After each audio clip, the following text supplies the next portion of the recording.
Cuando la sombra de la guillotina se extendió ominosamente a través del tumultuoso paisaje de finales del siglo XVIII, la Revolución Francesa, un torbellino de agitación social y política, envolvió a Francia en los años 1789 a 1799. Este período, marcado por profundos trastornos y el incesante traqueteo de la guillotina, perdonó a pocos en su búsqueda de un cambio radical. Imagina el terror de vivir en París, el epicentro de la Revolución, donde el aire estaba cargado de sospecha y las calles resonaban con los gritos de libertad, igualdad, fraternidad. Sin embargo, entre estos gritos se escondía un tono más siniestro.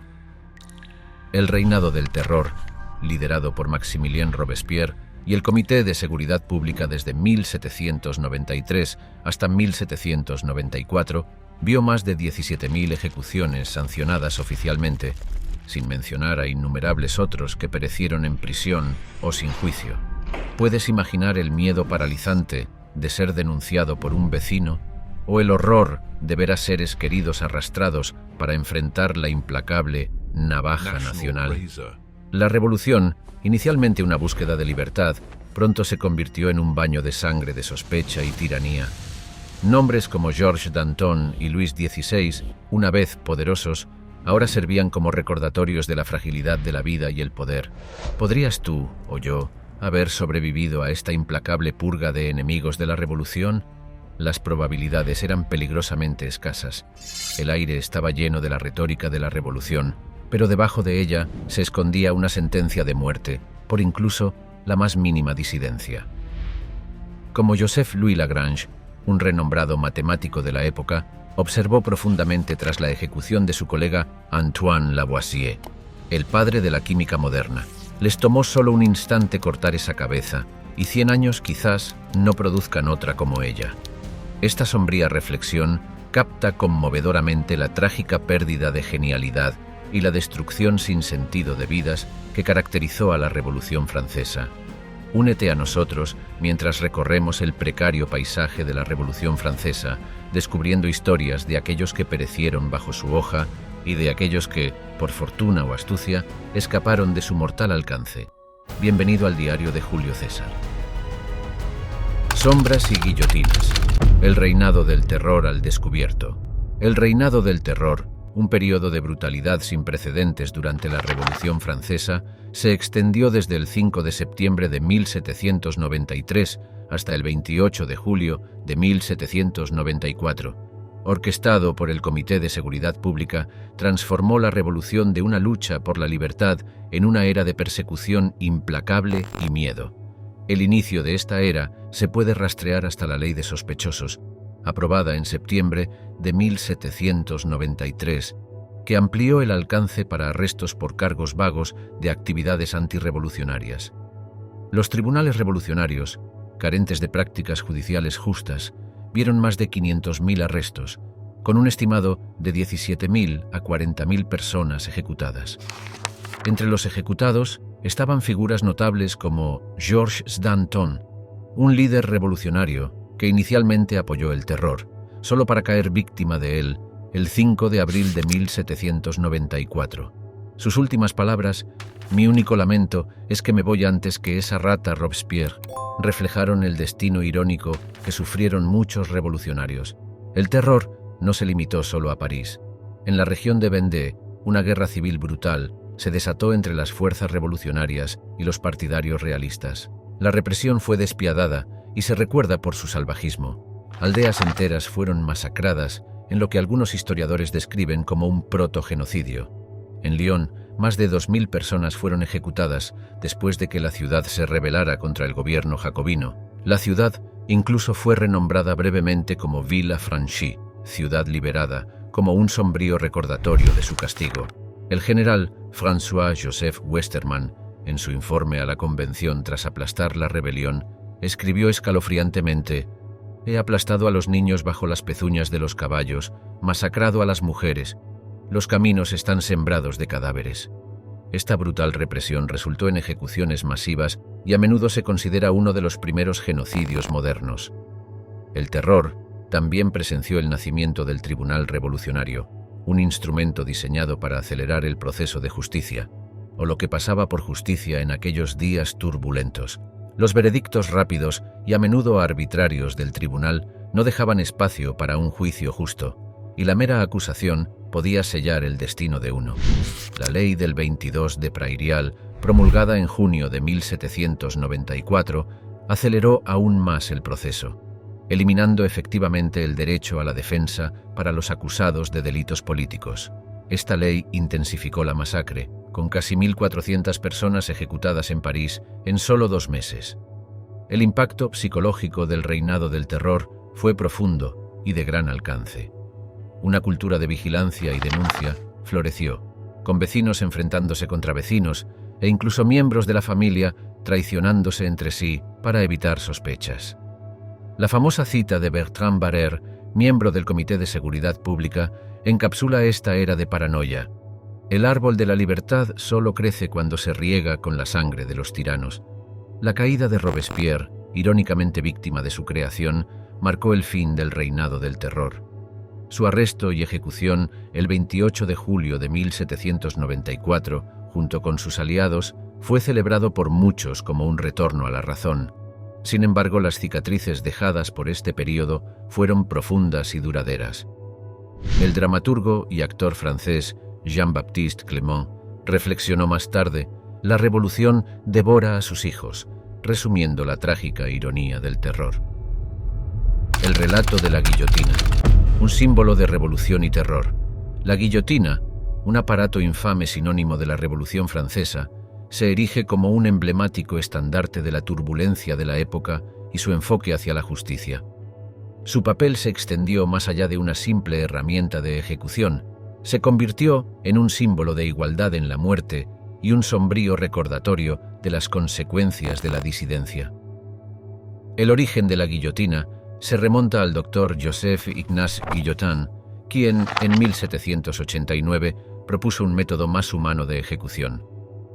Contrariamente a la creencia popular, Guillotin ni inventó ni fue ejecutado por la máquina. El dispositivo real probablemente fue diseñado por Antoine Louis y construido por un ingeniero alemán, Tobias Schmidt. La primera ejecución por guillotina tuvo lugar el 25 de abril de 1792, cuando el bandido Nicolas Jacques Pelletier fue ejecutado en París. El debut de la guillotina se encontró con reacciones mixtas. Algunos la encontraron eficiente de manera desagradable, mientras que otros la vieron como una democratización de la pena capital, una desviación de los métodos más crueles, reservados para los plebeyos. La preparación para una ejecución en guillotina era un proceso cargado de ritual y espectáculo. Los prisioneros, incluyendo al rey Luis XVI y la reina María Antonieta, eran típicamente retenidos en la prisión de la Conciergerie en París. En el día de la ejecución, eran desfilados por las calles en carros abiertos, permitiendo al público abuchear y escarnecer. Los tumbrels, como se conocían estos carros, se convirtieron en un aspecto icónicamente mórbido del proceso de la guillotina. El 21 de enero de 1793, la ejecución de Luis XVI fue un evento particularmente trascendental, con aproximadamente 100.000 espectadores. El rey, antes de ser silenciado por la hoja, declaró: «Muero inocente de todos los crímenes que se me imputan. Perdono a los que han ocasionado mi muerte, y ruego a Dios que la sangre que vais a derramar no recaiga jamás sobre Francia». El papel del verdugo era hereditario y a menudo visto con una mezcla de miedo y fascinación. Charles-Henri Sanson, el verdugo más famoso de la Revolución, supervisó la ejecución del rey Luis XVI en 1793.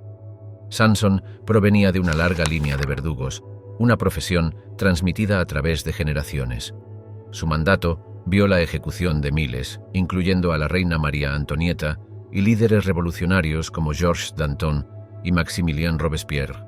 Una de las anécdotas más curiosas relacionadas con la guillotina involucra la ejecución de Luis XVI. Cuando cayó la hoja, algunos espectadores se apresuraron a empapar sus pañuelos en la sangre del rey como un macabro souvenir.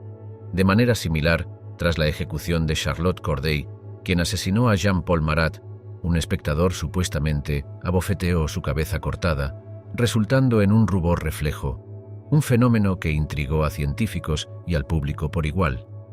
La guillotina se convirtió en un punto focal para las ejecuciones públicas, especialmente durante el reinado del terror de 1793 a 1794. Fue en este periodo que la guillotina estuvo más activa, con miles cayendo víctimas de su hoja. La Plaza de la Revolución, ahora la Plaza de la Concordia, fue el sitio principal de estas ejecuciones en París. La guillotina, con su naturaleza rápida e impersonal, se veía como una forma de muerte igualitaria, borrando las distinciones entre la nobleza y los plebeyos. A medida que la revolución disminuía, también lo hacía la frecuencia de las ejecuciones en guillotina. Sin embargo, el legado de la guillotina perduró mucho más allá de la revolución. Permaneció como el método estándar de ejecución judicial en Francia hasta la abolición de la pena de muerte en 1981. La última ejecución por guillotina fue en 1977, un hecho sorprendente para muchos. Sombras de enfermedad. Enfermedad y curación en la era de la Revolución. A finales del siglo XVIII, mientras la Revolución Francesa sacudía los cimientos de la sociedad, un adversario igualmente formidable atormentaba al pueblo: la enfermedad. Esta era, ensombrecida por la ignorancia médica y las infecciones rampantes, vio innumerables vidas perdidas no solo por el tumulto político, sino por el asesino silencioso de la enfermedad. La viruela, el gran azote de la era, diezmó poblaciones indiscriminadamente. A pesar de que Edward Jenner introdujo la primera vacuna contra la viruela en 1796, el escepticismo generalizado y la lenta diseminación del conocimiento obstaculizaron su impacto inmediato. Muchos, incluyendo figuras influyentes como Voltaire, quien había sufrido de viruela, lamentaron los estragos de la enfermedad, diciendo: «Los médicos vierten drogas de las que saben poco, para curar enfermedades de las que saben menos, en humanos de los que no saben nada». La tuberculosis, o tisis, fue otro asesino implacable. París, el corazón del fervor revolucionario, fue un foco de la enfermedad.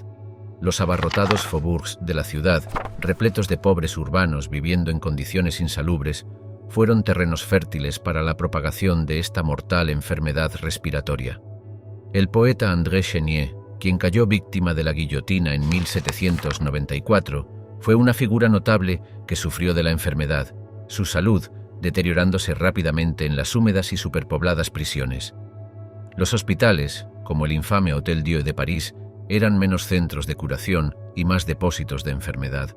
Estaban abarrotados y carecían de saneamiento básico, a menudo conduciendo a infecciones cruzadas entre pacientes. Las prácticas médicas todavía estaban dominadas por métodos arcaicos, incluyendo la sangría, defendida por cirujanos prominentes como Antoine Louis.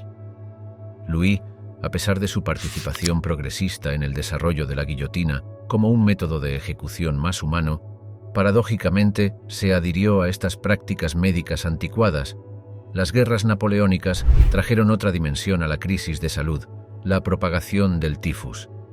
La Grande Armée, una vez símbolo del poder militar francés, fue diezmada no en el campo de batalla, sino por la enfermedad durante la campaña rusa de 1812.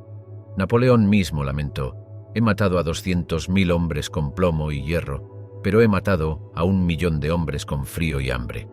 La epidemia de tifus que arrasó las filas fue un testimonio de la mortal interacción entre la guerra y la enfermedad. El tratamiento de las enfermedades mentales durante este periodo vio los inicios de un enfoque humano, liderado por figuras como Philippe Pinel. Su acto revolucionario de desencadenar a los pacientes en el Hospital Bicêtre en 1793 fue un paso significativo hacia el cuidado psiquiátrico moderno. La creencia de Pinel de que es un arte de no poca importancia administrar medicamentos adecuadamente, pero es un arte de adquisición mucho mayor y más difícil saber cuándo suspenderlos o omitirlos por completo, marcó un punto de inflexión en el tratamiento de los enfermos mentales.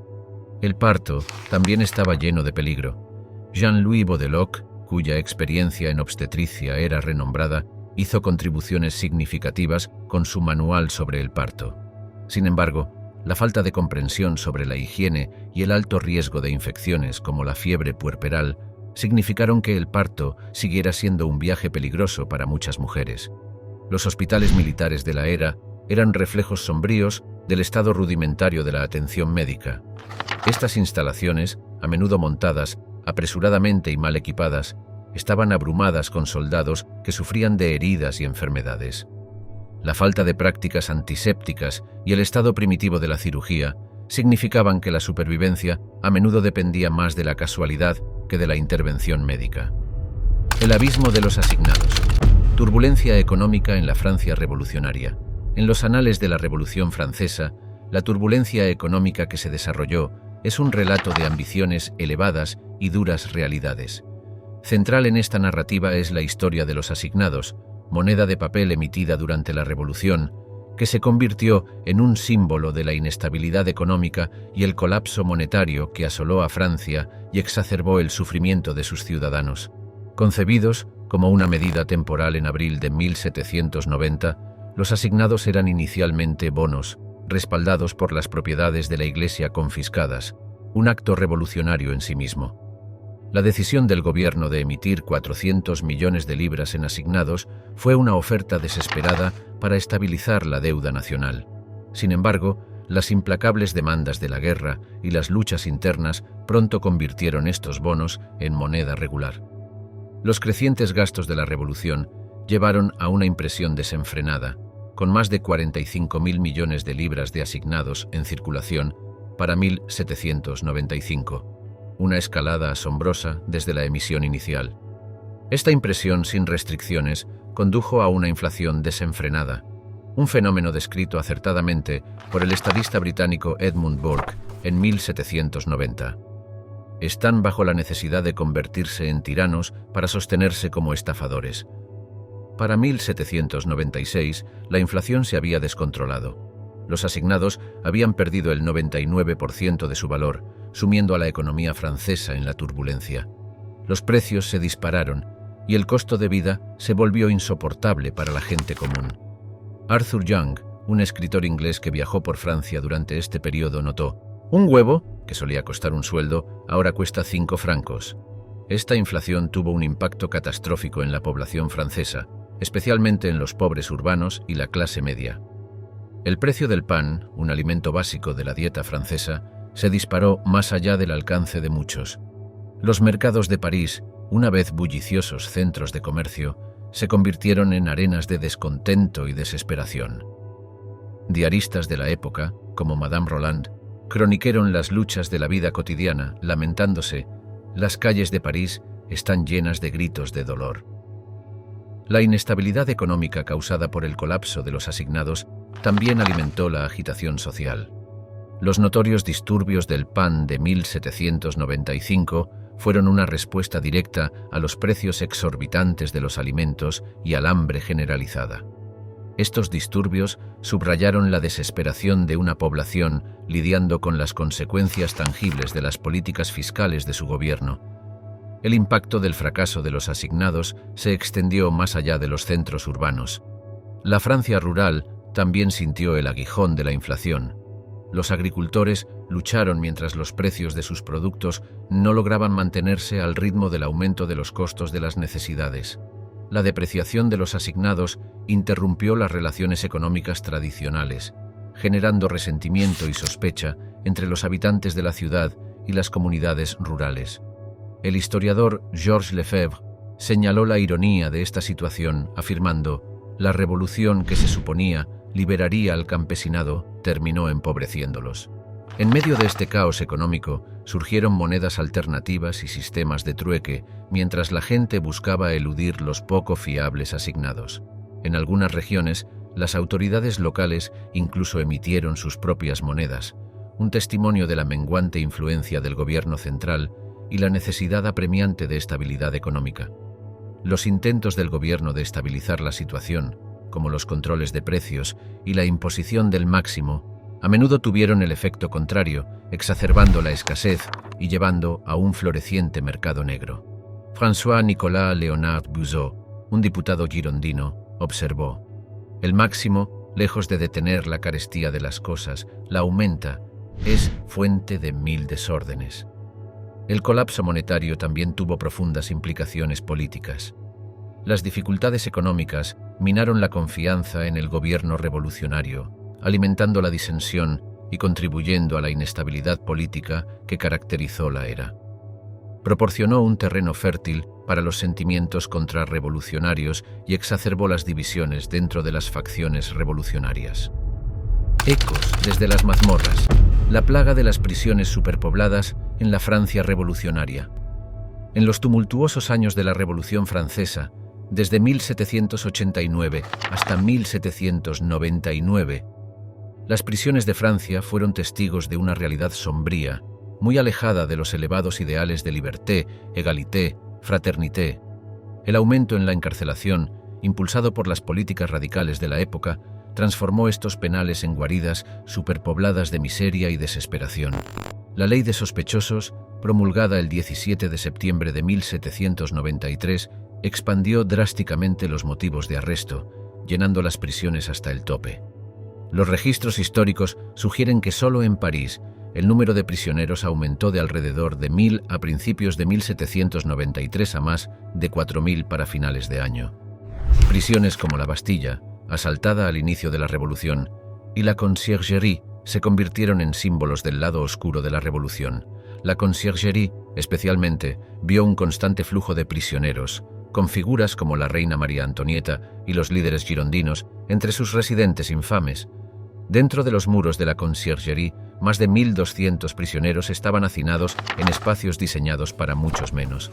La superpoblación exacerbó la propagación de enfermedades como la disentería y el tifus. Un observador de la época, el periodista Jacques Sévère, describió la prisión como una mazmorra repugnante donde se pierde la humanidad. La propagación de enfermedades en condiciones tan apretadas llevó a una tasa de mortalidad devastadora. Los pontones, barcos prisión flotantes, fueron un aspecto particularmente horrible del sistema penitenciario. En Rochefort, los pontones como Les Deux Associés mantenían a los prisioneros en condiciones tan espantosas que los informes contemporáneos los comparaban con infiernos flotantes. La tasa de mortalidad en estos barcos era impresionante, con las muertes superando a menudo a los sobrevivientes. Un prisionero a bordo de uno de estos barcos, Jean-Baptiste Louvet de Couvray, relató: «Los vivos envidiaban a los muertos su escape de esta agonía. Las mujeres no estaban exentas de las duras realidades del encarcelamiento. Instalaciones como la Salpêtrière, reutilizadas para detener mujeres, estaban superpobladas y carecían de necesidades básicas». Prisioneras políticas como Charlotte Corday, que estuvo detenida en la Conciergerie antes de su ejecución por asesinar a Marat, enfrentaron las mismas condiciones sombrías que los prisioneros masculinos. El costo psicológico en los reclusos fue inmenso. El poeta André Chenier, quien languideció en la prisión de Saint-Lazare antes de su ejecución en 1794, expresó la desesperación de los encarcelados en sus escritos: «He visto los años de mi juventud desvanecerse sin gloria, en el horror de las mazmorras». La atmósfera en estas prisiones era de temor perpetuo, ya que muchos reclusos esperaban juicio y posible ejecución. Nobles, clérigos y plebeyos por igual compartían los espacios confinados de prisiones como Saint-Lazare. El duque de Saint-Simon, encarcelado junto a criminales comunes, escribió sobre la extraña camaradería que se desarrolló entre los prisioneros, unidos en su sufrimiento. La lucha diaria por la supervivencia trascendía las clases sociales dentro de los muros de la prisión. En la prisión de la Force, el número de muertes debido a enfermedades y malas condiciones fue un sombrío testimonio del descuido de los reclusos. Cientos perecieron, sus muertes, un silencioso reproche al desprecio de la revolución por la misma humanidad que profesaba defender. En las sombras de la libertad, las redes enredadas de la Revolución Francesa. La Revolución Francesa, un periodo marcado por cambios sísmicos en los paradigmas políticos y sociales, fue un verdadero tablero de ajedrez de alianzas cambiantes y traiciones.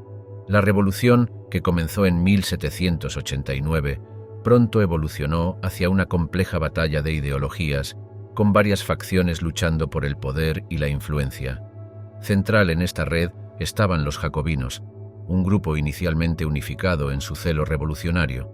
Miembros notables como Maximilien Robespierre, Georges Danton y Jean-Paul Marat personificaron los caminos divergentes dentro del club.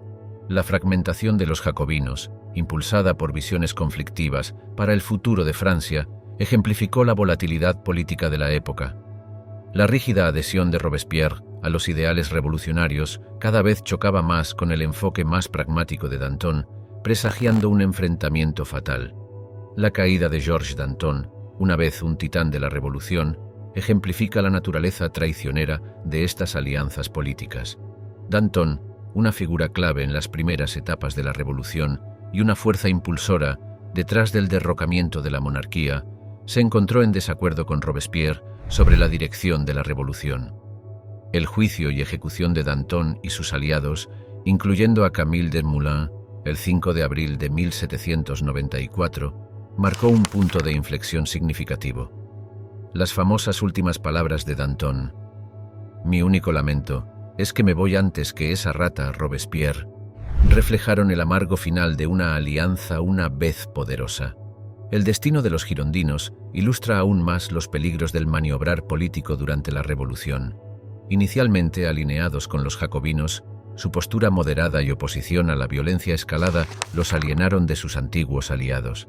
La ejecución de girondinos líderes como Jacques-Pierre Brissot en octubre de 1793 señaló la ascendencia de los jacobinos y la crueldad con la que se silenciaría la disensión. La atmósfera dentro del club jacobino y el Comité de Seguridad Pública era de constante sospecha y miedo. La ley de sospechosos, una medida draconiana que llevó a purgas generalizadas, convirtió la rivalidad política en un juego mortal. La ley facilitó el arresto y ejecución de miles, a menudo con los pretextos más endebles, mientras la paranoia permeaba el gobierno revolucionario. La caída en desgracia de Robespierre y su posterior ejecución el 28 de julio de 1794, durante la reacción termidoriana, fue un ejemplo dramático de la naturaleza traicionera de la política revolucionaria. Una vez maestro de la maniobra política, las implacables purgas y tendencias dictatoriales de Robespierre eventualmente alienaron a sus aliados, llevando a su caída. Su ejecución, al igual que las que él había orquestado, fue rápida e implacable, un recordatorio descarnado del implacable paisaje político de la Revolución. París, el corazón de la Revolución, fue un caldero de intriga política y maniobras. Los cafés y salones de la ciudad zumbaban con retórica revolucionaria y conspiraciones, donde se formaban y disolvían alianzas rápidamente. Las calles de París presenciaron el ascenso y caída de figuras políticas, cada una maniobrando por el dominio en la marea revolucionaria en constante cambio. El impacto de estas alianzas cambiantes no se limitó a la élite política, sino que permeó todos los niveles de la sociedad. La guillotina, siempre presente en las plazas públicas, se mantuvo como un sombrío recordatorio de los riesgos involucrados. La ejecución de Charlotte Corday, quien asesinó a Jean-Paul Marat en su baño en julio de 1793 y fue guillotinada 4 días después, subrayó los riesgos personales involucrados en el ámbito político. Sus palabras, antes de su ejecución, «Maté a un hombre para salvar a 100.000», resonaron con la naturaleza tensa y desesperada de los tiempos. Hambre y dificultades. Las luchas económicas de la Revolución Francesa. La Revolución Francesa, un momento crucial en la historia, fue tanto una respuesta a la crisis económica como a la opresión política. Los años 1780, particularmente los años previos a 1789, estuvieron marcados por graves angustias agrícolas. Una serie de adversidades climáticas culminaron en el invierno catastrófico de 1788, devastando cultivos y causando hambruna generalizada. El precio del pan, la dieta básica de los franceses, se disparó. En París, el costo de una barra de pan aumentó hasta el punto de consumir casi el 90% del salario diario de un obrero. Este periodo de hambruna se exacerbó por fallas económicas sistémicas. La participación de Francia en la Guerra de Independencia de Estados Unidos había drenado las arcas reales, lo que llevó a un aumento de la tributación que pesó fuertemente sobre el campesinado y los pobres urbanos. Además, el arcaico sistema feudal, con sus opresivas obligaciones, dejaba poco excedente para los agricultores. Fue durante este tiempo que Luis XVI, plenamente consciente de la crisis emergente, convocó a los Estados Generales en 1789, una decisión que sentaría las bases para la revolución. Los centros urbanos, especialmente París, eran calderos de descontento. La clase trabajadora, lidiando tanto con el desempleo como con los precios exorbitantes de los alimentos, se encontraba en una situación desesperada. La marcha de las mujeres sobre Versalles, el 5 de octubre de 1789, fue el resultado directo de esta desesperación. Miles de mujeres, indignadas por la escasez de pan, marcharon a Versalles, enfrentando al rey y señalando el descontento generalizado que permeaba Francia. En las áreas rurales, la situación era igualmente sombría. El verano de 1789, conocido como el Gran Miedo, vio una ola de revueltas campesinas en todo el campo. Desencadenadas por rumores de una conspiración aristocrática para matar de hambre al pueblo, estas revueltas vieron a los campesinos armándose y atacando casas señoriales. El sistema feudal fue simbólicamente desmantelado durante este periodo, con los decretos de agosto aboliendo muchos de sus derechos legales. Las penurias económicas de la Revolución se extendieron más allá de la agricultura. Las industrias, particularmente el sector textil, se vieron duramente afectadas. El desempleo aumentó y la inflación, exacerbada por la emisión de la moneda asignado en 1789, disminuyó el poder adquisitivo de la gente común. Como el marqués de Mirabeau acertadamente lo puso, cuando al pueblo no le quede más que comer, comerá a los ricos. Las etapas iniciales de la Revolución hicieron poco para aliviar estos desafíos económicos. La constitución civil del clero en 1790 y la venta de tierras de la Iglesia fueron pasos radicales, pero también condujeron a mayores alteraciones sociales y religiosas. Las reformas económicas, aunque destinadas a estabilizar la situación, a menudo tuvieron resultados mixtos. La observación de Maximilien Robespierre: el secreto de la libertad reside en educar al pueblo, mientras que el secreto de la tiranía está en mantenerlos ignorantes. Subraya las dinámicas más amplias en juego durante la Revolución. Las dificultades económicas no fueron meramente un telón de fondo, sino un catalizador que alimentó el fervor revolucionario y dio forma al curso de los eventos. A pesar de varias reformas, incluidos intentos de controlar los precios del grano y el racionamiento durante las fases más radicales de la Revolución, la situación económica seguía siendo precaria. La introducción del asignado, aunque inicialmente proporcionó un estímulo fiscal, eventualmente condujo a una hiperinflación, agravando las dificultades económicas. La sombra de la guillotina, guerra de clases en la Revolución Francesa. La Revolución Francesa, desarrollándose entre 1789 y 1799, remodeló dramáticamente el paisaje social y político de Francia. Fue un periodo marcado por un agudo conflicto de clases, donde el derecho de nacimiento y el linaje, una vez moneda de poder y privilegio, se convirtieron en pasivos que podrían llevar a la guillotina. La Francia prerrevolucionaria era una sociedad profundamente arraigada en jerarquías feudales, dividida en tres estados: el primero, clero; el segundo, nobleza; y el tercero, comunes. El clero y la nobleza disfrutaban de amplios privilegios, incluyendo exenciones de muchos impuestos, exacerbando las cargas sobre el tercer estado. Esta disparidad alimentó las llamas de la Revolución, llevando al momento pivotal el 14 de julio de 1789, cuando los revolucionarios asaltaron la Bastilla, un símbolo de la autoridad real. La abolición del feudalismo el 4 de agosto de 1789 por la Asamblea Nacional fue la campanada de muerte para el antiguo orden social. Los títulos de nobleza fueron abolidos, anunciando una nueva era de supuesta igualdad. Sin embargo, fue durante el reinado del terror, de septiembre de 1793 a julio de 1794, bajo el Comité de Seguridad Pública, que la guerra de clases alcanzó su brutal punto álgido. Los nobles y el clero eran rutinariamente el objetivo, siendo su linaje o vocación suficiente para sellar su destino. La guillotina, un instrumento de muerte igualitario, se convirtió en un icono de este nuevo orden. La ejecución del rey Luis XVI el 21 de enero de 1793 y su esposa, María Antonieta, el 16 de octubre de 1793, fueron eventos pivotales.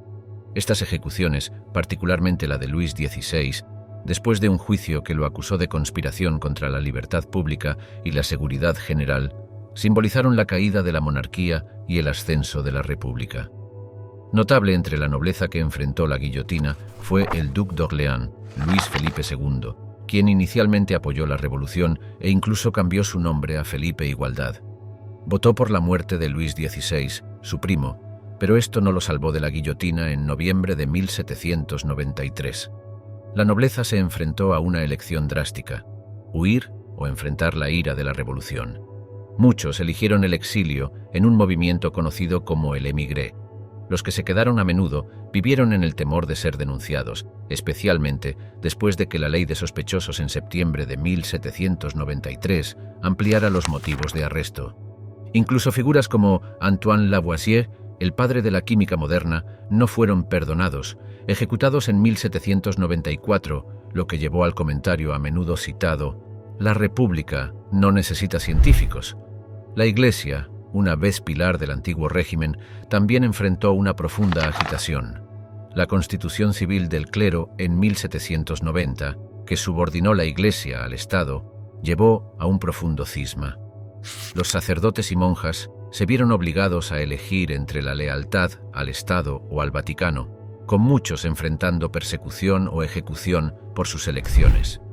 Este período vio la descristianización de Francia, con iglesias profanadas y íconos religiosos destruidos. La revolución buscó borrar no solo el poder, sino incluso la memoria misma del antiguo régimen. Las calles fueron renombradas, las estatuas derribadas y un nuevo calendario republicano introducido en 1793, eliminando referencias cristianas de la medición del tiempo. Los revolucionarios buscaron no solo derrocar el sistema de clases existente, sino borrar su misma memoria. La afirmación de Robespierre de que el rey debe morir para que el país pueda vivir captura la esencia del enfoque de la revolución hacia la nobleza y el clero. La caída de estas clases no fue solo una maniobra política, sino un acto simbólico, representando el nacimiento de un nuevo orden social fundado en principios igualitarios. Truenos sobre Francia. El torbellino de la guerra durante la Revolución. La Revolución Francesa, un periodo caracterizado por profundos trastornos sociales y políticos, se complicó e intensificó aún más por una serie de invasiones extranjeras y guerras. El compromiso de Francia en estos conflictos añadió capas de peligro e incertidumbre, afectando profundamente las vidas de sus ciudadanos y moldeando el curso de la revolución.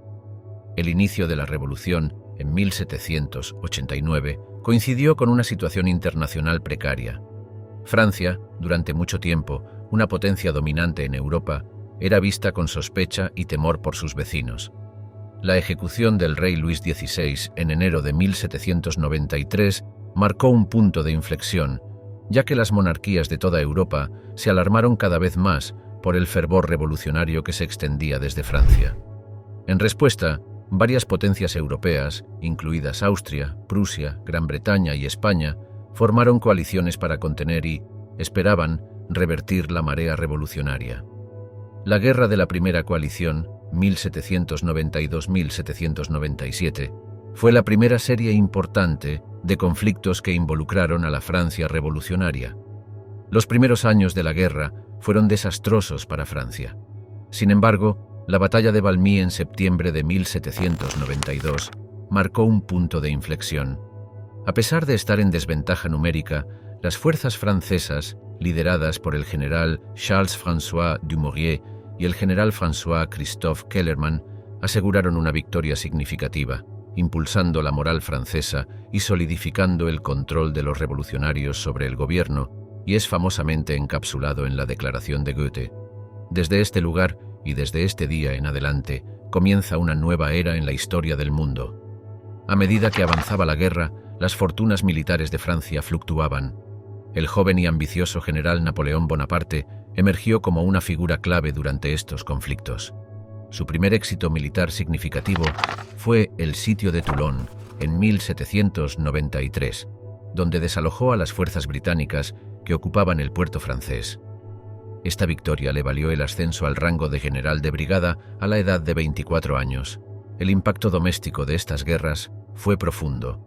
La necesidad de un gran ejército llevó a la implementación del leve en masse, una conscripción masiva decretada por la Convención Nacional en agosto de 1793. Esta política llamaba a todos los hombres aptos para servir en el ejército y movilizaba a toda la población en el esfuerzo de guerra, un concepto revolucionario en la historia militar. La guerra también tuvo implicaciones económicas significativas. La tensión de la guerra continua exacerbó la crisis financiera que había alimentado parcialmente la revolución. Para financiar la guerra, el gobierno recurrió a imprimir más asignados, lo que llevó a una inflación desenfrenada. Esta dificultad económica, combinada con el conflicto en curso, sumó a las penurias de la población francesa.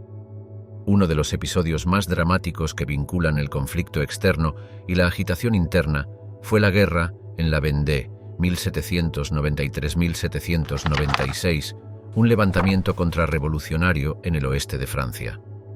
Esta guerra civil se caracterizó por una brutalidad excepcional en ambos lados y resultó en la muerte de cientos de miles de personas. Los conflictos externos finalmente culminaron en el ascenso al poder de Napoleón Bonaparte. Su campaña italiana, 1796-1797, contra Austria y sus aliados trajo una serie de victorias para Francia y elevó a Napoleón a una posición de considerable influencia, preparando el escenario para su eventual golpe de Estado en 1799. Las invasiones extranjeras y las guerras durante la Revolución Francesa añadieron una dimensión de caos y sufrimiento a un periodo ya tumultuoso. Agotaron recursos, cobraron vidas y avivaron las llamas del patriotismo y el miedo, complicando aún más la narrativa revolucionaria. Los ecos del engaño, censura y propaganda en la Francia revolucionaria. La Revolución Francesa, una época de radical agitación social y política, también fue una era repleta de censura y propaganda. Estas herramientas de control fueron hábilmente utilizadas por varias facciones para moldear la opinión pública, alimentar la paranoia y difundir desinformación, contribuyendo significativamente al caos y peligro del período. La censura, inicialmente utilizada por la monarquía para suprimir la disidencia, fue adoptada con entusiasmo por los líderes revolucionarios. El Comité de Seguridad Pública, bajo el liderazgo de Maximilien Robespierre, fue particularmente notorio por su uso de la censura para aplastar la oposición y mantener el control. Periódicos, panfletos y libros estaban sujetos a un estricto escrutinio, y muchos fueron prohibidos o censurados por expresar opiniones que se desviaban de la doctrina revolucionaria. Un ejemplo notable de esta censura fue el trato al dramaturgo Beaumarchais. Su famosa obra, El matrimonio de Fígaro, que satirizaba a la aristocracia, inicialmente fue abrazada por los revolucionarios. Sin embargo, a medida que la marea política cambiaba, Beaumarchais se encontró encarcelado en 1793 por sus supuestas simpatías realistas, demostrando la naturaleza voluble del favor revolucionario. La propaganda durante la Revolución fue multifacética y omnipresente. El gobierno hizo un uso extensivo del arte, la literatura y los periódicos para propagar los ideales revolucionarios y vilipendiar a los enemigos percibidos. Los jacobinos, en particular, dominaron el arte de la propaganda, utilizando periódicos como L'Ami du Peuple, editado por Jean-Paul Marat, para difundir su mensaje y reunir apoyo. Los editoriales ardientes y la reportaje sensacionalista de Marat fueron instrumentales para agitar el sentimiento público contra la monarquía y luego contra los girondinos. Artistas como Jacques-Louis David jugaron un papel significativo en la elaboración de la propaganda visual de la época. Su icónica pintura, La muerte de Marat, no solo conmemoró a Marat como un mártir de la Revolución, sino que también sirvió para galvanizar la opinión pública contra los girondinos, a quienes Marat se había opuesto ferozmente. El uso de la propaganda no se limitó a París. En toda Francia se organizaron festivales revolucionarios y ceremonias públicas para celebrar la nueva república y promover los valores revolucionarios. Estos eventos a menudo incluían representaciones teatrales, discursos y la exhibición de símbolos patrióticos como la bandera tricolor, todo diseñado para inculcar un sentido de unidad y propósito entre la población. El reinado del terror, de 1793 a 1794, vio una intensificación tanto de la censura como de la propaganda. La ley del 22 de Prairial, promulgada en junio de 1794, facilitó el enjuiciamiento de cualquiera acusado de actividades contrarrevolucionarias, sofocando aún más la libertad de expresión. La paranoia alimentada por esta ley se exacerbó por el uso desenfrenado de la propaganda, que a menudo retrataba a ciudadanos comunes como enemigos del Estado si no apoyaban abiertamente la revolución. Esta atmósfera de sospecha y miedo fue vívidamente capturada en las memorias de Madame Roland, una prominente simpatizante girondina, quien antes de su ejecución en 1793 escribió: «Oh libertad, ¿qué crímenes se cometen en tu nombre?». Sus palabras resonaron con los sentimientos de muchos que vieron los ideales de la revolución siendo socavados por los mismos medios empleados para defenderlos. El impacto de la censura y la propaganda se extendió más allá de la esfera política. La supresión de voces disidentes y la manipulación de la opinión pública contribuyeron a un clima de desconfianza y división, enfrentando a ciudadano contra ciudadano. El caso del químico Antoine Lavoisier, ejecutado en 1794, es un ejemplo conmovedor. A pesar de sus contribuciones científicas, Lavoisier cayó víctima del sentimiento antirrealista avivado por la propaganda, con sus logros científicos opacados por su asociación con el antiguo régimen. Su muerte provocó el lamento. La República no necesita sabios, ilustrando cómo el fervor revolucionario a menudo eclipsaba la razón y el progreso. Los altares en ruinas. La descristianización durante la Revolución Francesa. La Revolución Francesa, un crisol de radical agitación social, también encendió una vehemente campaña contra la Iglesia, conocida como descristianización. Este movimiento, alcanzando su cenit entre 1793 y 1794, buscó desmantelar la influencia de la Iglesia, erradicando prácticas y símbolos religiosos centenarios en favor de ideales revolucionarios. El génesis de la campaña se enraizó en el enredo de la Iglesia con el antiguo régimen. La Constitución Civil del Clero, en 1790, fue el primer salvo de los revolucionarios contra la Iglesia, afirmando el control estatal sobre asuntos religiosos y confiscando tierras eclesiásticas.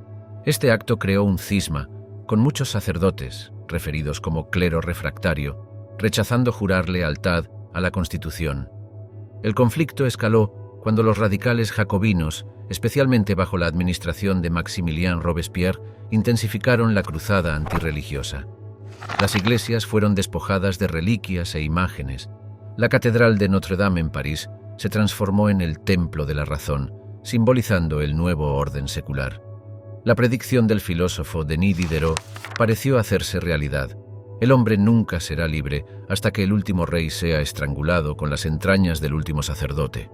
Una de las manifestaciones más dramáticas de este movimiento fue el Festival de la Razón el 10 de noviembre de 1793, celebrado en la Notre-Dame desacralizada, presentó a una mujer personificando la libertad, adorada como la diosa de la razón. Este festival, replicado en otras ciudades, buscaba reemplazar los rituales cristianos con celebraciones seculares, encapsulando el deseo de los revolucionarios de suplantar el dogma religioso con el racionalismo de la Ilustración. El movimiento también tuvo sus aspectos brutales, notablemente la persecución del clero y los creyentes devotos.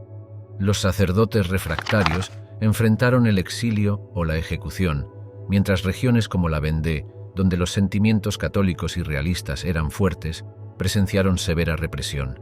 La guerra en la Vendée se convirtió en sinónimo de masacres, incluyendo las infames noyades, ahogamientos masivos, ejecutadas por Jean-Baptiste Carrier en Nantes. Las escalofriantes palabras de Carrier, «He pacificado la Vendée», resonaron la eficiencia despiadada de esta supresión. Los nombres de las calles y espacios públicos perdieron sus connotaciones religiosas, adoptando temas seculares o revolucionarios.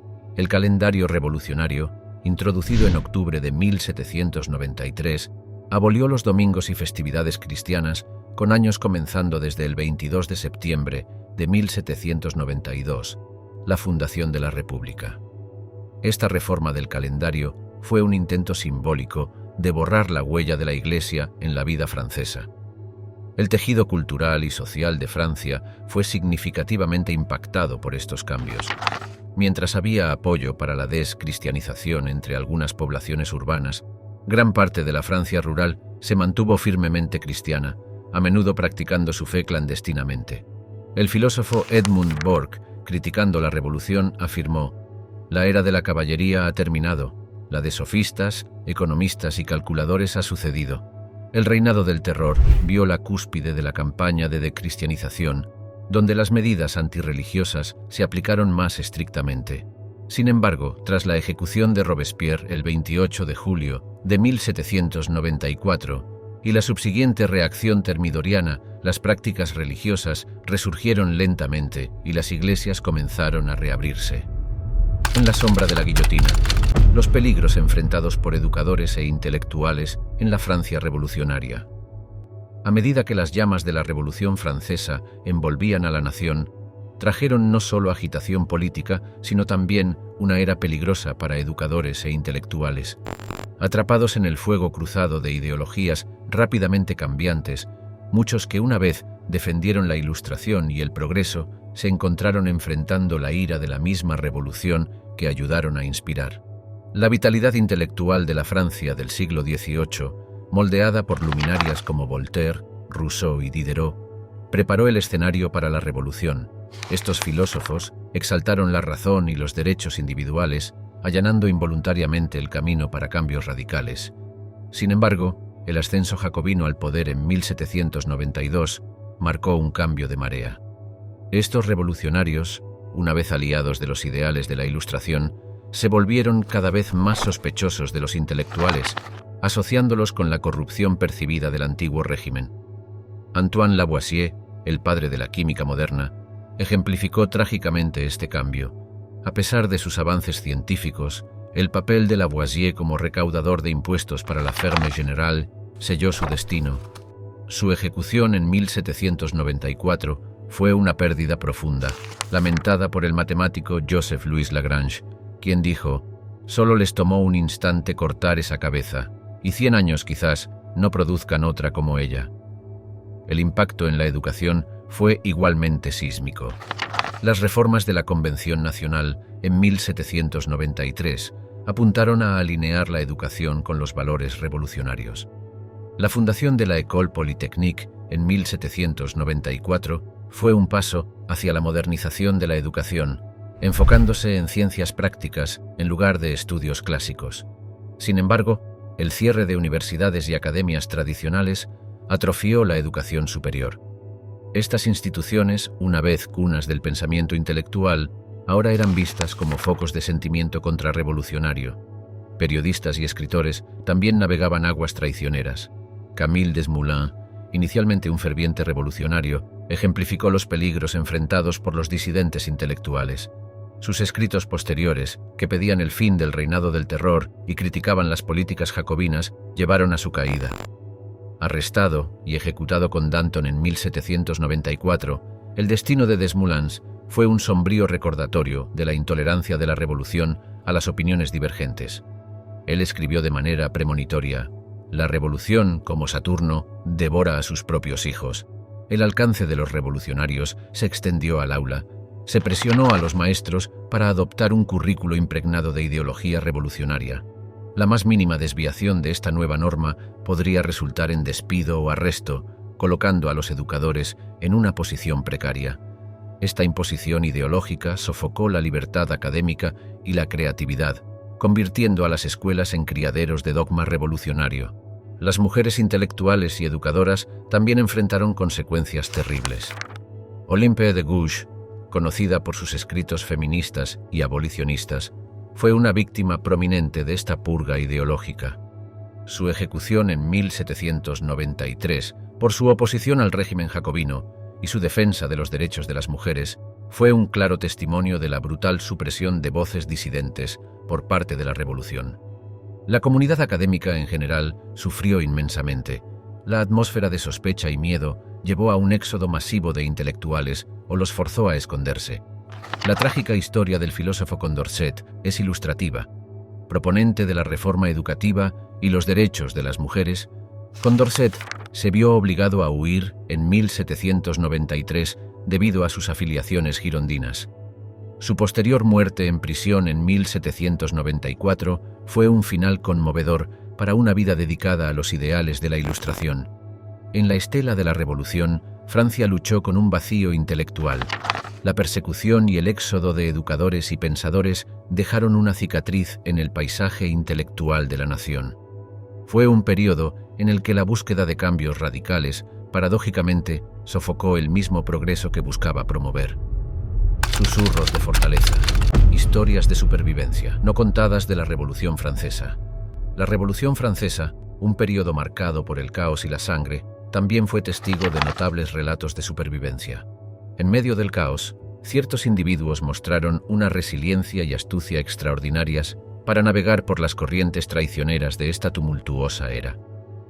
Una de esas historias es la de Madame Tussaud, nacida Marie Grosholz. Conocida hoy por sus museos de cera, el viaje de Tussaud a través de la Revolución estuvo lleno de peligros. Como artista hábil en el modelado en cera, inicialmente trabajó con Philippe Curtius, haciendo bustos de cera de figuras notables. Esta profesión la colocó en estrecha proximidad a la familia real y a los líderes revolucionarios, una asociación peligrosa durante el reinado del terror. Arrestada y encarcelada, escapó por poco de la guillotina, supuestamente salvada por su arte. Tussaud se vio obligada a demostrar su lealtad a la revolución creando máscaras mortuorias de nobles ejecutados, incluyendo a María Antonieta y Luis XVI, una tarea sombría que aseguró su supervivencia. Reflexionando sobre sus experiencias, Tussaud una vez comentó: «He tenido el raro privilegio de hacer temblar y llorar a los poderosos de la tierra». Otra historia de astucia y resistencia es la de Joseph Fouché. Inicialmente, un partidario de la Revolución y más tarde, una figura prominente en el gobierno de Robespierre, Fouché demostró una notable capacidad para adaptarse al cambiante paisaje político. Después de caer en desgracia y enfrentar arresto, Fouché logró no solo sobrevivir, sino también prosperar, llegando a ser el ministro de Policía bajo Napoleón Bonaparte. Su supervivencia se atribuyó a su astuta maniobra política y su increíble habilidad para alinearse con los poderes dominantes. Fouché, conocido por su pragmatismo despiadado, una vez afirmó: «No es suficiente ser patriota, también se debe ser capaz de serlo». El relato de Charles-François Dumouriez, general en el ejército revolucionario, es igualmente cautivador. Después de asegurar victorias significativas para la revolución, Dumouriez se desilusionó con la radicalización creciente del gobierno. En 1793, enfrentando arresto por traición, desertó a los austriacos, un movimiento audaz que le permitió evadir la ejecución. Su escape a tierras extranjeras fue un testimonio de su perspicacia estratégica y la importancia de la flexibilidad en tiempos de crisis. Dumouriez, reflexionando sobre su decisión, escribió más tarde: «He servido bien a mi país, ahora debo salvarme». Entre estas figuras conocidas, hubo innumerables héroes anónimos cuyas estrategias de supervivencia se basaron en simples actos de coraje y humanidad. Una de esas personas fue el médico de Jean-Paul Marat, Charles Cabanis. A pesar de su asociación con Marat, una figura radical, Cabanis logró navegar el peligroso panorama político a través de una combinación de discreción y el respeto que ganó como médico. La historia de Elisabeth Vigée-Lebrun, una renombrada retratista, también destaca las sutilezas de la supervivencia durante la Revolución. Su cercana asociación con María Antonieta la colocó en grave peligro tras la caída de la monarquía. Vigée-Lebrun se embarcó en un exilio autoimpuesto por toda Europa, utilizando su talento artístico para ganar favor y protección de varias cortes europeas hasta que fue seguro regresar a Francia. Quizás uno de los ejemplos más impactantes de supervivencia fueron los prisioneros de las masacres de septiembre en 1792. Entre el caos, algunos prisioneros sobrevivieron por pura suerte o pensamiento rápido. Abundan anécdotas de individuos que fingieron muerte o usaron su ingenio y habilidades oratorias para convencer a las multitudes de su inocencia o fervor revolucionario. Al relatar estas historias, queda claro que la supervivencia durante la Revolución Francesa a menudo dependía de una combinación de factores: la posición social de uno, conexiones personales, capacidad para adaptarse a circunstancias rápidamente cambiantes y, en muchos casos, pura casualidad. Estas narrativas, tejidas en el tejido de la Revolución, proporcionan una perspectiva fascinante sobre las complejidades de la supervivencia humana en uno de los períodos más turbulentos de la historia. A medida que profundizamos en el último capítulo de nuestro viaje a través de la tempestuosa era de la Revolución Francesa, se hace evidente por qué la supervivencia era un lujo que pocos podían permitirse. Desde 1789 hasta 1799, las calles de Francia fueron un tablero de ajedrez de imprevisibilidad y peligro, donde la sombra de la guillotina se cernía ominosamente sobre todos los estratos de la sociedad. Reyes y reinas, intelectuales como Lavoisier y revolucionarios como Robespierre, todos cayeron bajo la guadaña indiscriminada de la revolución. Fue un tiempo vívidamente encapsulado por el escalofriante dictamen de Maximilien Robespierre: el secreto de la libertad yace en educar al pueblo, mientras que el secreto de la tiranía está en mantenerlos ignorantes. Esta era, marcada por su búsqueda de la libertad, iluminó el frágil equilibrio entre los ideales revolucionarios y la oscuridad de la naturaleza humana desatada en su búsqueda. Así, al reflexionar sobre el ardiente crisol de la Revolución Francesa, se hace evidente que sobrevivir a esos tumultuosos años fue menos una cuestión de previsión y más un baile con el destino en medio de las llamas del cambio.